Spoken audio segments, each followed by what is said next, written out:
welcome to Hardtalk India. For hundreds of millions of Indians, cricket is more than just a game, it's virtually a religion.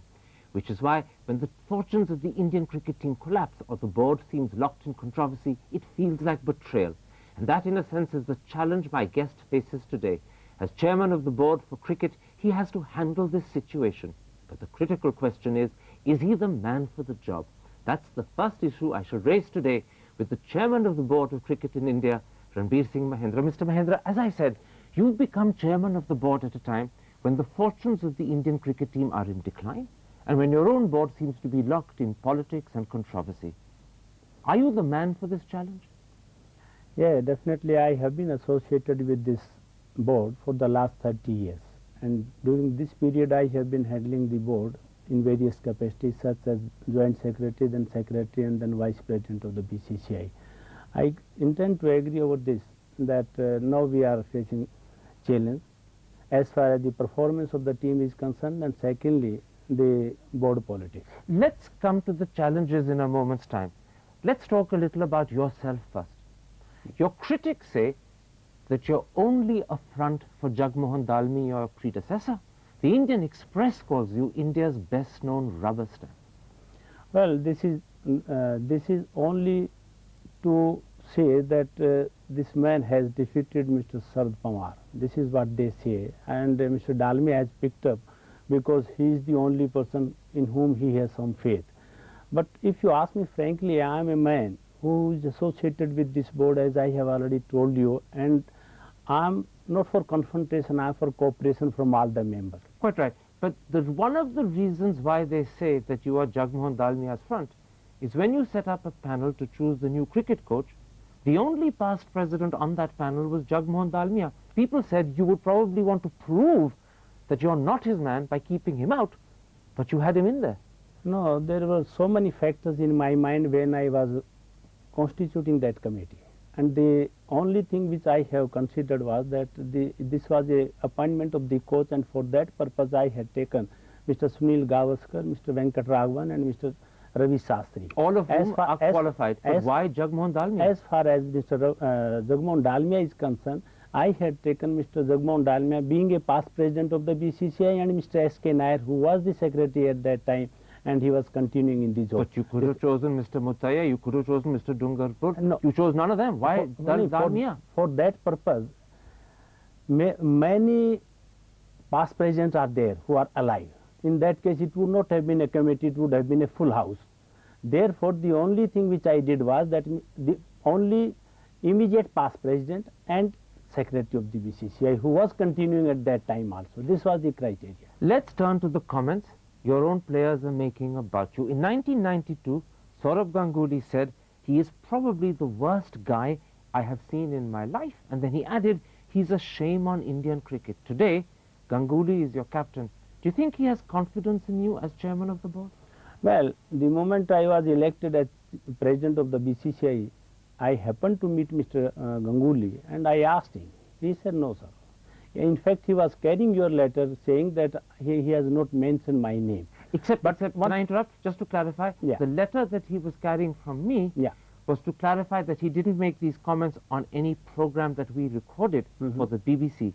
But he is said to have made these comments to rediffusion, and he hasn't denied that. But I am in possession of a letter from him stating that he has not said anything. To anyone? In fact, one minute I tell you, and he has stated that one of the persons, he has written a book in which he has said something about it, and he has, in fact, he said that he has attributed everything to him. In fact, he said nothing. This is what he has said to me. So he denies this completely? Yeah, definitely. And you believe his denial? I do. All right. Last year, you said that the Indian cricket team plays for the board, not for the country. Now, whilst you may be technically correct, it was taken as a very indiscreet, even an offensive remark. Well, I had stated, keeping in view the court case which was going on, whether the BCCI is a society or a state.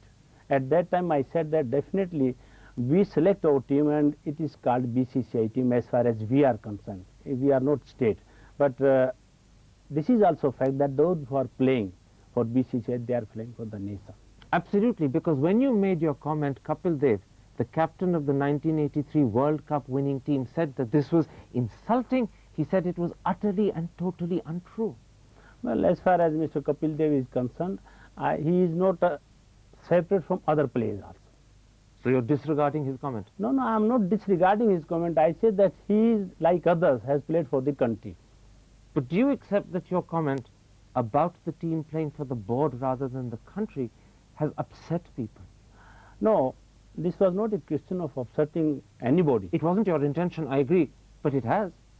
But for that purpose, I personally feel that they should also understand what I am doing and what for I have made that statement. They should also understand this thing, and I think they have. So in a sense, you're saying to them, understand my intentions, don't pick on my words. I have already stated before you as well as before the players also while I was a secretary of the BCCI, and they understand me very well. All right, at the moment, in addition to being chairman of the Board of Control for Cricket, you're also a Haryana legislator. Which is more important to you? Which is your priority, politics or cricket? Well, for me, both are equal. I am giving priority to both of them. I attend board work as well as my legislation work. Except that means that cricket is not your number one priority. Definitely, it is my number one. But then you can't treat them both equally. I have told you simultaneously I am attending both of them. You're saying you have two number one priorities? Well, you can say simultaneously I am attending BCCI as well as my legislation work. If you were to be offered a ministership in the Haryana government, would you prefer a place in the government or to continue as chairman of the board? I would prefer both. But you can't surely manage both. Why? There has been practice. Mr. N.K.P. Salve being a minister in the union cabinet, he was the president of BCCI. But that was decades ago, and surely today the demands of the board are such that you can't have two jobs. They need a full-time chairman. Well, I disagree on this. You disagree? Definitely I disagree, because the work has increased, no doubt about it. But I am capable of doing both the work. You see yourself as a sort of super person? Well, I can't say super person, but definitely I am a person, and I can do it. In 3 months' time, you face re-election again as chairman of the board. Last year, you squeaked through on the grounds of Jagmohan Dalmia's casting vote. Since then, the Rajasthan Cricket Association has altered. It's quite possible that UP and Himachal could alter as well. Will you win in 3 months' time when you stand for re-election? Well, I tell you one thing, election is far off. Only 3 months. It's not that far. 3 months is pretty close. Only 3 days are also far off as far as the elections are concerned. The die is cast only a couple of days before. But I am quite confident that I will. When you say quite confident, do you mean very confident or do you mean only a little? Very confident. You will win re-election? Yeah. No doubt about it? Definitely not. All right, then let's come to the challenges you face. Over the last 1 year, the impression has gained in the country that the board is cornered with controversies, politics and dispute. Public opinion is beginning to lose faith in the board. Do you accept that your first challenge is to put your own house in order? Well, as far as our board politics is concerned, definitely this is very important to put the house in order, and I am trying for that. And you might notice that this recent marketing committee I have constituted, and in that committee I have taken Mr. I.S. Bindra also, and Mr. Bindra has also agreed that he will be able to work with me. In other words, you're reaching out to people who are regarded in the press as your rivals or your opponents, and you're doing it on purpose. Well, I can't say whatever you say about them, but definitely they are my colleague in the BCCI, and I am interested to take them along with our. You want to work with everyone? Definitely. Let me quote to you what the Supreme Court said about BCCI in January. It is wholly undesirable that a body in charge of controlling the sport of cricket should involve itself in litigations, completely losing sight of the objectives of the society. And then the Supreme Court adds, it is furthermore unfortunate that room for suspicion has been created that all its dealings are not fair. The board has been accused of shady dealings and double standards. Those are very strong words. Well, as far as the Supreme Court ruling is concerned, I don't want to comment over that, but definitely this point which you have raised, I am going to bring it to the notice of all the members in the forthcoming annual general body meeting. But are you embarrassed by these comments? Well, this point is there, and we have to think about it, and definitely we'll move towards that. So you Whatever are- the feelings, whatever feelings are there, because in the Supreme Court ruling, I don't want to comment. No, don't comment on the ruling, but Yeah. you are embarrassed that the Supreme Court has spoken about your board in this way. And definitely it is there on the record. It need not my comment also. A month later, in February, Kapil Dev said, there is too much focus on the commerce of cricket. I think we have lost direction. No, I disagree with this. We have not lost any direction, but you can say that for the last 7 months, because of this court litigation, people are thinking in that way. They say of the BCCI that you are the richest cricket board in the country, yet you don't have a full-time professional CEO, you're managed by amateurs, you don't have a website, you don't even have a fitting proper office in Bombay. Well, Bombay office is very old, right from the inception of the BCCI. Board office is there in Why Bombay. haven't you but changed it? You've got the definitely money. we are thinking, and I am of this view that this Bombay office should be shifted to Delhi, being a capital of the country. That is a decision that you've taken? That is my thinking, and I'm thinking that I will be able to shift this from Bombay to Delhi. You will carry the board with you on this decision? Yes. And what about a website? Don't you think you need a website? Yeah, definitely. You will, in near future, you will see that we are going to have this website also. What about proper CEOs to manage professionally? Perhaps under your chairmanship, but in particular, if you're going to stay in politics, don't you need a CEO to manage the day-to-day business? I agree with you. Even my predecessor also agreed with me on this point, and we are seriously thinking to go for that. You will seriously think of having a CEO? Yeah. How quickly will we see a CEO? Well, the matter will be discussed in the zonal body. But it could happen before the elections in September? No, before the elections it won't be. But before the end of this year? I hope so. All right, one last point. You are, as I said, the richest cricket board. You have an income of almost $100 million a year, yet you don't publish your accounts. The ICC publish their accounts, the English Cricket Board publish their accounts. Why don't you make your own accounts equally transparent? No, our accounts are very transparent, and we go for publishing also, and the accounts, audited accounts, is always placed before the working committee and then for the But they're zonal body. not made available to the public. Well, this is a society. As far as this public is concerned, definitely they have a right. They have a right. They have a right as far as the performance is concerned, but accounts, I personally feel that they are not. It would increase. It is a society. It would increase confidence in the BCCI. This is altogether a different point. That it will create confidence. But you will also tend to agree with me that it is a society.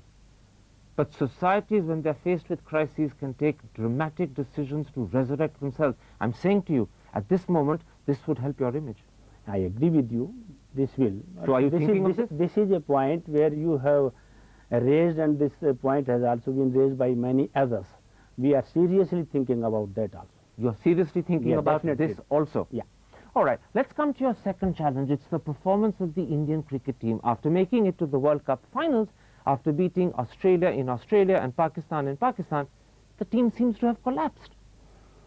Well, I agree with you, and we have seen also on a couple of occasions that our team, after reaching final, they lose. So what goes wrong? This point was also discussed when we were discussing this with the coaches also.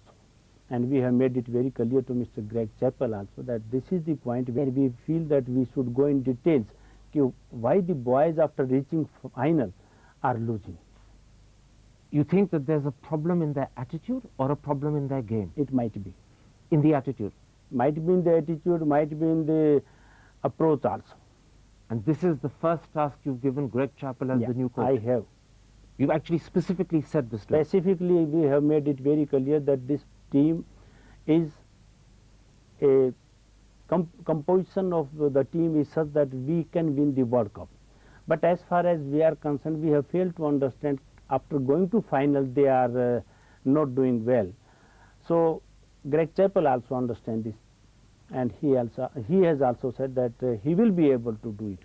Let's look at some of the details. Your captain has been out of form for a long time. He hasn't scored a century for India since 2003. In fact, in the test series against Pakistan, in 5 innings he scored 48 runs with an average of 9.6. Do you think the time has come to replace Saurav Ganguly? Well, the replacement of Saurav Ganguly is to be considered by the selection committee. But definitely as far as the performance is there, I tend to agree over this point that he has to improve. He has to improve. He has to improve in the sense that he has to score. Have you said this to him? Yeah. And what did he say to you? Yes, sir, he will try. He will try. Yeah. And if he doesn't succeed, how much longer will you give him before you decide he has to go? Well, it is a matter of concern for us, and selection committee is definitely going to look into it. You've spoken to the selection committee about this? I talked to him. You talked to them? I talked to them, not once, on a couple of occasions I talked to them that those who are performing, those who are coming with performance, don't overlook them and see that the team plays as a team. Let's come to Sachin Tendulkar. For decades he's been the star of the team. But now he seems to have lost his magic touch. And more importantly, it seems he won't be able to play for maybe 3, maybe 4 months. How worried are you about Sachin's absence from the team? We are very much worried because he is very important player as far as the Indian team is concerned.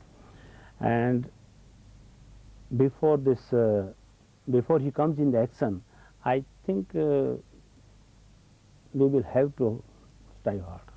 You will have to? We will have to think our line of action or strategy, we will have to rework. So at the moment you are thinking of a line of strategy to handle Sachin. This is, I have made it very clear to the coach also, and we have made it very clear to the selectors also. And before our next tour, after 4 months, he will be available. So Sachin is another point of concern that you have discussed with the selectors, and you have discussed it with your new coach, Greg Chappell. Yeah. So you're seriously worried about Sachin. Yeah. Your third problem is in fact the problem of selection. Your outgoing coach, John Wright, on 2 separate occasions, most recently in June, has said that you need proper, paid-for professional selectors who are then accountable. Do you accept that argument? Well, as far as John Wright's comments are concerned about selection, I don't endorse his views. You don't? I don't endorse his views. The point is that we have to see our country. But it is such a, you see, our country is divided from cricketing angle in the 5 portions. But there are 2 different things John Wright is saying. Let's take them one by one. The first point he makes is that at the moment, your selectors do an honorary job. He says you need proper, professional, paid-for selectors who thereafter can be held to account. Do you agree with that part? No, I don't agree with that, because the present selection committee is also doing good job.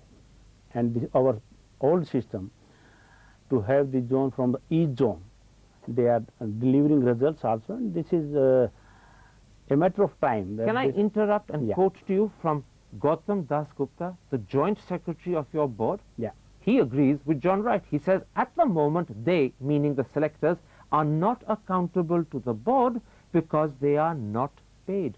They work in an honorary capacity. This might be his personal view. As far as BCCI is concerned, I think the system of having selectors from each zone is okay, and they are responsible, and time and again we have been watching these selectors also, and they are responsible, they are accountable to the board. You moved on to talk about the second part of John Wright's recommendations. The first was to pay for your selectors and make them accountable. You're saying you don't see the need to pay. Yeah. You are happy for them to continue in an honorary capacity. Yeah. The second thing that John Wright said was that the present regional system of selection is not working. You're saying to me you're very happy with it. Yeah, we are very happy, and we have considered this point not once, many times we have considered in the board, and board in its wisdom has decided that the present system should continue. It's not just John Wright. Harsha Bogle, who's considered quite an authority on cricketing matters, has also said that India needs national selectors, not regional selectors. No, we have the national selector also. All these 5 are national selectors. Yes, but they choose regionally, and the recommendation is that you now need national selectors who choose nationally. As I have told you that we have discussed this point many times, and board in its wisdom has taken a decision that this present system is working very well. because these comments are coming because of the performance of our team. What about the comment made by the last chairman of the selectors, Syed Kirmani? He says you need a minimum qualification for selectors. They should have played at least 25 or 30 tests each. Well, this is his view, and as far as this proposal is concerned, that has come. I have read his statement also, but as long as he was there in the chairman selection committee, he said nothing. And once you go out of the office, this is the bad luck of the Indian cricket also, that once you go out of the office, then you comment. So because he didn't make this comment when he was in office... He should have, because at that time... But you're disregarding it because he didn't make it when he was in office. No. From that angle, I am talking that whatever suggestion this chairman selection committee will submit before the board, board will consider it seriously. And but only if he submits it as chairman, not if he submits it after ceasing to be chairman. Till today, he has not submitted anything. But he's raised the issue in the press. He has raised in the press only. Is that not sufficient? No, that is not sufficient. But if you are proposing something, you have to give your reasons also. It seems to me that you accept that you have a serious problem as regards the image of the board. You're going to take major steps to put that right. You're even going to consider having a professional CEO. It seems to me that you're concerned about the performance of the team. You're looking into the captain and Sachin in particular. You've given instructions to the coach. But when it comes to selection and selectors, you're unconcerned about the comments being made. No, definitely I am very much concerned. These points, as I have already told you, that these points have already been considered by the board. But dismissed. And board in its wisdom has taken a decision that the present system is okay. And if I put to you that maybe the board was wrong, you need to reconsider, what will you say?